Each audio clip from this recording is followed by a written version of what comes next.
I found out my sister was lying about something huge, and it changed how I see family forever. Hey Reddit, I made this throwaway because honestly, I don't want anyone who knows me to find this. I've been carrying the story around for almost 2 years, and I've gone back and forth about whether to post it or not. It's not some explosive, cinematic thing with a clear villain or a neat ending. It's just one of those messy, real life situations where the people you love the most end up being the ones who hurt you the deepest, sometimes without even realizing it. I have one sister. She's a couple years younger than me, and growing up, we were close, but not inseparable. We fought a lot as kids, like any siblings, but there was always this unspoken understanding that we had each other's backs. Our parents worked a lot, and in some ways, we raised each other. I was the one who walked her to school, covered for her when she broke stuff around the house, and defended her when she got bullied in middle school. She was always the more outgoing one, more social, more charming. I was quieter, more academic, more responsible, as my parents like to call it. As we got older, we drifted a bit. I went to college in another city while she stayed closer to home. But we still talked often, and when I came home for holidays or breaks, we'd fall into that easy rhythm that only siblings have. We'd binge watch shows, gossip about our parents, cook late night snacks, laugh about old teachers, stuff like that. After college, I ended up getting a job in another state. Around that time, my sister started dating this guy. I'll call him M. From the little I saw of him back then, he seemed fine. A little smug, but polite enough. My parents liked him, and my sister seemed happy, so I didn't think much of it. I met him officially at a family dinner, and he was one of those people who talks more than they listen. He had opinions about everything: music, politics, careers, and always made sure everyone heard them. I could tell he liked being the center of attention, but again, I figured maybe that's just how he was. My sister seemed smitten, so I kept my mouth shut. Fast forward a couple of years, and I'm living in a different city, working a job I like, seeing my family a few times a year. Then, out of the blue, my sister calls me crying. It was the kind of crying where you can barely make out words. After I got her to calm down, she told me that M had cheated on her. I remember my stomach dropping. She said she'd found messages between him and another woman, screenshots, photos, everything. She was devastated. I drove down that weekend to be with her. When I saw her, she looked awful. Puffy eyes, barely sleeping, barely eating. I stayed for almost a week, helping her clean up, get out of bed, eat something. We talked for hours every night. She told me everything: how she'd started to suspect something was off months before, how he'd been distant, defensive, then how she finally checked his phone while he was in the shower. It sounded like a nightmare. I'll be honest, something about the whole story didn't entirely add up to me, but I didn't press her on it. I thought maybe she was just too emotional and details were fuzzy, but she seemed genuinely heartbroken. She blocked M everywhere, threw out his stuff, and swore she was done with him. I believed her. Over the next few months, she slowly got better. She'd text me updates about therapy, going out with friends, focusing on work. I was proud of her. It felt like she was finally reclaiming her life. Then, around 6 months later, she texted me out of nowhere saying she had something to tell me. She called, and before I could even say hi properly, she blurted out that she and M were back together. I remember just sitting there in silence, trying to process what she'd said. I asked if she was sure, if she really thought he'd changed. She insisted that he had, that they'd gone to counseling, that he'd owned up to everything, and that they were stronger than ever. I tried not to sound judgmental, but I'm sure my voice gave it away. I told her I loved her, but that she needed to be careful.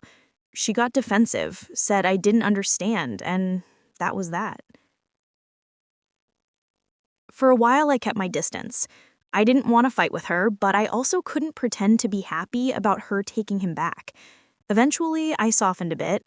It's easy to judge when you're on the outside, but love makes people do stupid things. I told myself that as long as she was happy and safe, That's what mattered. A year after that, I got invited to her engagement party. I was surprised, but I decided to go. When I arrived, everything looked perfect. Beautiful decorations, smiling family, cheerful music. Em greeted me like we were old friends, acting as if nothing had ever happened. I forced a smile. My sister looked radiant, I won't lie. She was glowing, laughing, confident. It was hard to stay mad when she seemed that happy. Then, a few weeks after the engagement, I got a message from one of her friends, someone I didn't know super well but who'd been around for years. She asked me if I knew the truth about what happened between my sister and Em. I said I knew about the cheating. She replied, "Yeah, that's not the full story." I asked what she meant, and she hesitated before telling me that Em didn't actually cheat, at least not the way my sister said. Apparently, my sister had been the one who cheated, with a coworker. And when Em found out, she panicked and flipped the story to make herself the victim. I didn't believe it at first. It sounded crazy. My sister, the one who sobbed on the phone for hours, who made me drive down in the middle of the night? But the friend sent me screenshots, messages between my sister and this coworker, and then between my sister and Em where she confessed later. I sat there staring at my phone, shaking. I felt sick. Not just because of what she did, but because she'd involved me, dragged me into this performance. I'd been her shoulder to cry on, her moral support, her defender. I'd hated Em for months because of what she told me, and all along it was her lie. I didn't confront her right away. I wanted to calm down and think about what to say. A few days later, I called her. She sounded cheerful, talking about wedding plans, until I brought up what I knew. The silence on the other end was long. So long that for a second, I thought the call had dropped. Then she sighed and said, "Who told you?" She didn't even deny it. That hurt more than anything. She said it had been a mistake, that she'd panicked, that she'd been scared I'd judge her if I knew the truth. She said Em forgave her and that they'd worked through it. I told her forgiveness wasn't the point. I was angry that she'd lied to me, made me hate someone based on her made-up version of events. She started crying, begging me to understand. She said she was in a bad place and didn't know what else to do. I told her I needed time and hung up. For weeks, I didn't speak to her. My parents didn't know the real story. She had kept them in the dark, too. I didn't know if I should tell them. It wasn't really my business, but it ate at me every day. Family dinners were awkward. When we were all together, she'd act normal.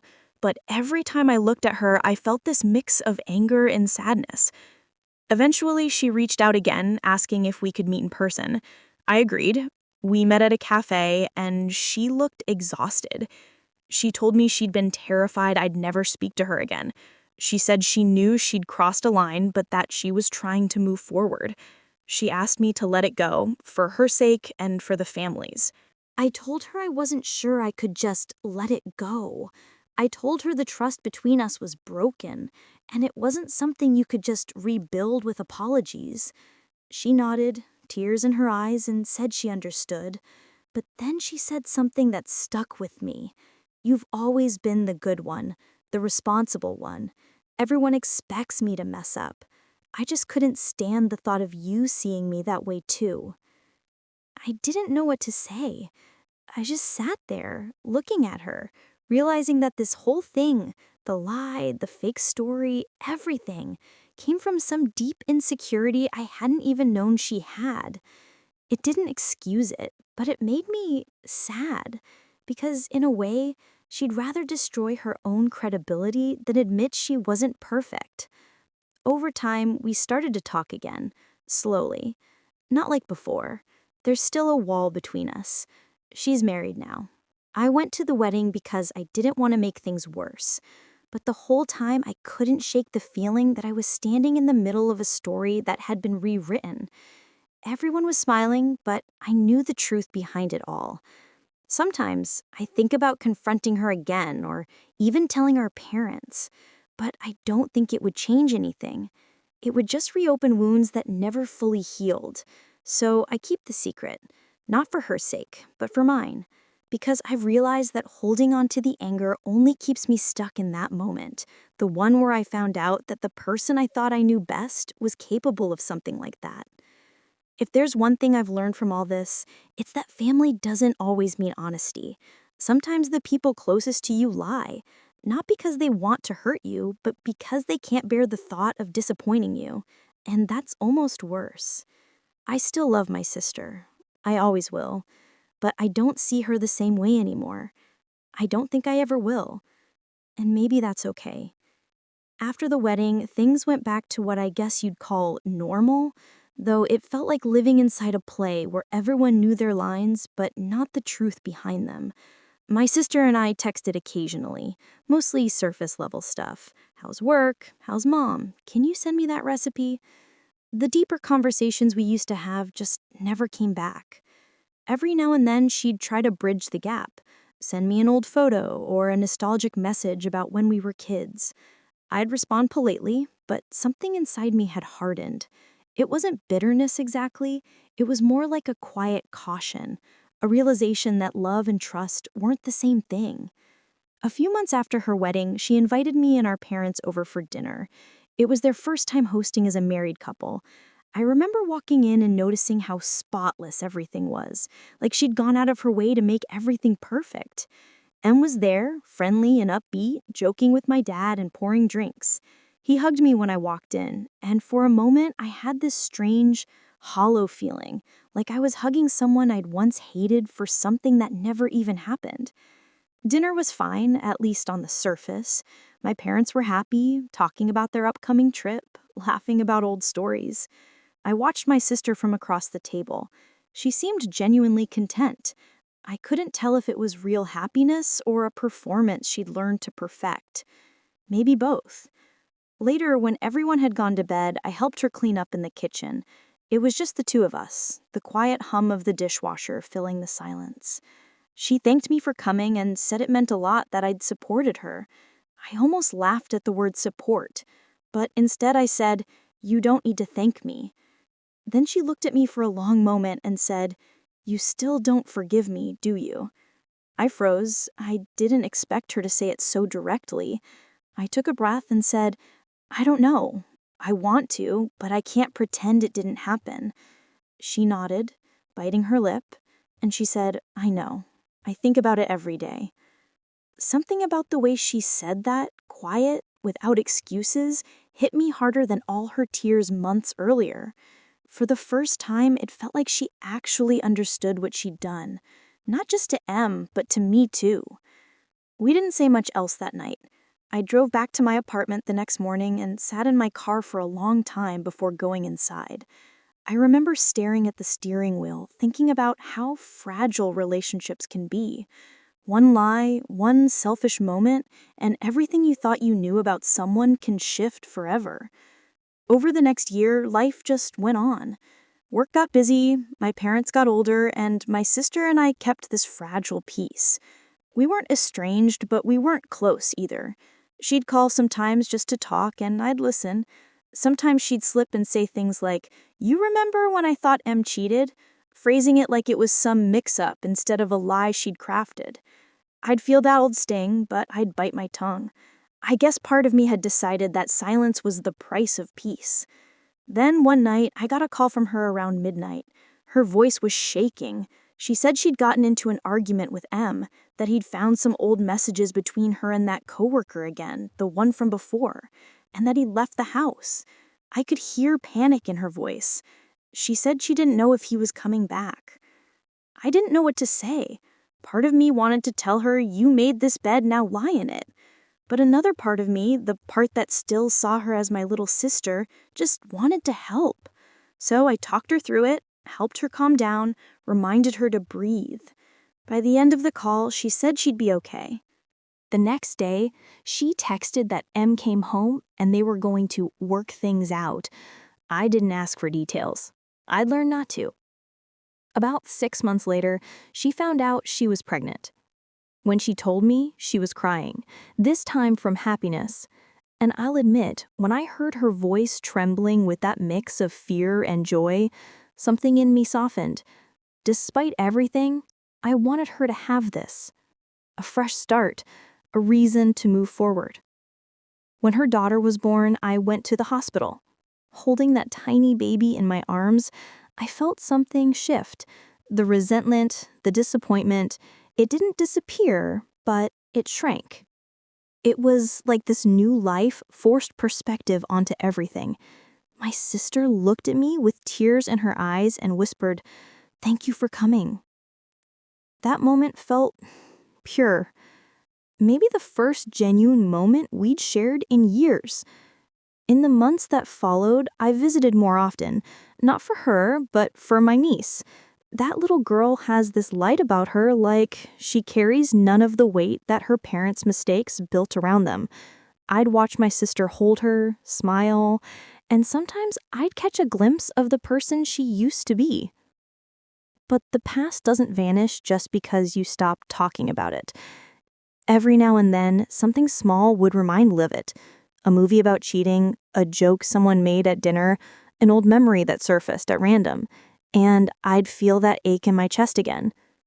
One evening, about a year after the baby was born, I was at my parents' house when my mom mentioned that my sister had told her all about how M cheated years ago, but they overcame it. My mom was praising her for being so forgiving. I felt my stomach twist. My sister had never corrected the story. She was still living in that version of events, at least to everyone else. That night, I sat with that for a long time. I thought about confronting her again, asking why she still couldn't just own up to the truth, even privately, even to our parents. But I didn't, because I finally understood that the lie had become part of how she survived it. If she admitted it now, years later, it would unravel everything she'd built, her marriage, her family, even her identity as someone who forgave. It's strange, isn't it? How people build their lives on stories, even false ones, and how sometimes those stories become more real than the truth itself. I don't excuse what she did. I never will. But I've come to accept that people aren't just good or bad. They're complicated. My sister isn't a villain. She's a person who made terrible choices out of fear, who lied because she didn't know how to face the shame of being imperfect. And maybe that's the most human thing of all. These days, we talk more, not about the past, but about normal stuff. Her daughter's first steps, her husband's job, my work. I still visit sometimes. We laugh, we cook, we exist, but there's always that quiet distance underneath it, like an invisible line that neither of us can cross again. The funny thing is, when I look back now, I don't think the lie itself changed me the most. It was what came after. The silence, the realization that trust is something you can't rebuild with time alone. It made me more careful, more aware of how fragile honesty really is. Sometimes I wonder if she ever thinks about that night, the night she called me sobbing, pretending to be betrayed when she was the one who had done the betraying. I wonder if she regrets it. I think she does, but I also think she's learned to live with it, the same way I have. And maybe that's what family really is, learning to live with each other's truths, even when they're ugly, even when they're not fully told. I don't know if I've forgiven her completely. Some days I think I have. Other days it still hurts. But I do know this: holding on to the anger doesn't undo the lie. It just keeps you chained to it. So I've let go, not for her, but for me. If there's anyone out there reading this who's dealing with something similar, a family member who lied, betrayed your trust, or hurt you in a way you can't quite name, here's what I'll say. Forgiveness isn't about erasing what happened. It's about accepting that it did, and that you get to decide what to carry forward. My sister will always be my sister. I'll always love her. But I've learned that love doesn't have to mean blind trust.